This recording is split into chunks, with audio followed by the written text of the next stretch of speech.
150 lived experiences of rough sleeping in New Zealand. Video research, http://www.youtube.com, mere watch, Babi OCQQH8DNX2.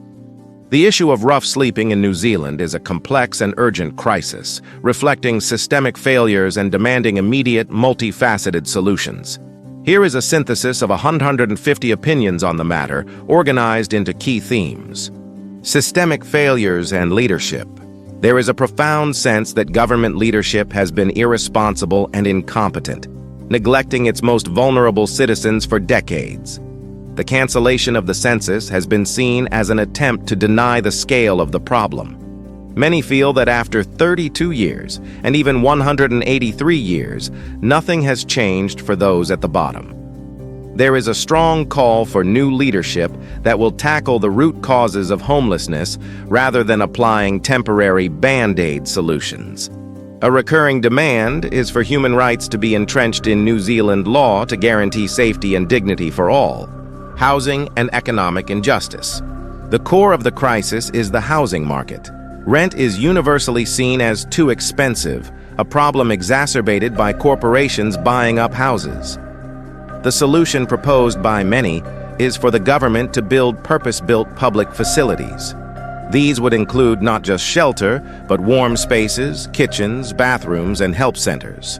A specific and popular idea is the construction of small, basic wooden cabins, e.g. 8MX7S with an iron roof, or the use of transitional housing like containers.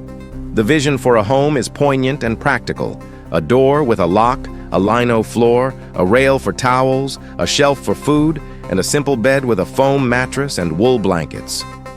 There is also significant anger about financial disparities. Many question why any Māori person should be homeless when the Māori economy is valued at over $100 billion, arguing that wealth from treaty settlements is not reaching those who need it most. Furthermore, there is criticism of investment in overseas projects instead of in local housing and people. Community, culture, and personal responsibility. Opinions on solutions are divided between community and government action. Some stress the role of parents and personal responsibility, stating that some people are not capable of raising the children they have. Others point to the importance of community intervention, self-determination, and the role of extended families. The role of Māori institutions is highlighted, with suggestions to go to the marae for help, though language barriers are noted. However, there is also cynicism, with accusations that some Māori leaders live prosperously on the backs of their own people's mamai, pain. A controversial opinion is that homelessness is a choice for some, a way to save on rent to spend on other things. This is contrasted sharply by the working middle class, who express frustration at paying high taxes to support those they perceive as not wanting to work. Immediate needs and basic dignity. The list of immediate physical needs is visceral and heartbreaking. It includes food, muesli bars, mandarins, apples, fish and chips with tomato sauce, mince and cheese pies, cream donuts, tinned food, pears, apricot, salmon, Marmite. Essentials: a broom, raincoat, torches and batteries, water bottles, laundry powder, toothpaste and toothbrush, tissues and toilet paper, pillows and pajamas. Comforts: a blue, green, pink, or yellow mink blanket, a Scrabble board game, and a mirror. These items represent a desperate plea for not just survival, but for a shred of normalcy and dignity, a call for concrete action.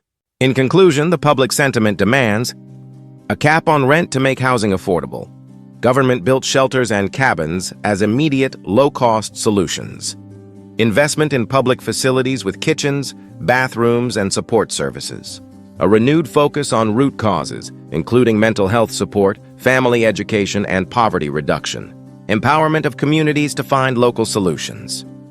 The final overwhelming consensus is that New Zealand is not a third-world country, and it is a moral failure to allow its citizens, especially its youth, to sleep rough on the streets. The situation is dire, but with political will and community effort, it is solvable.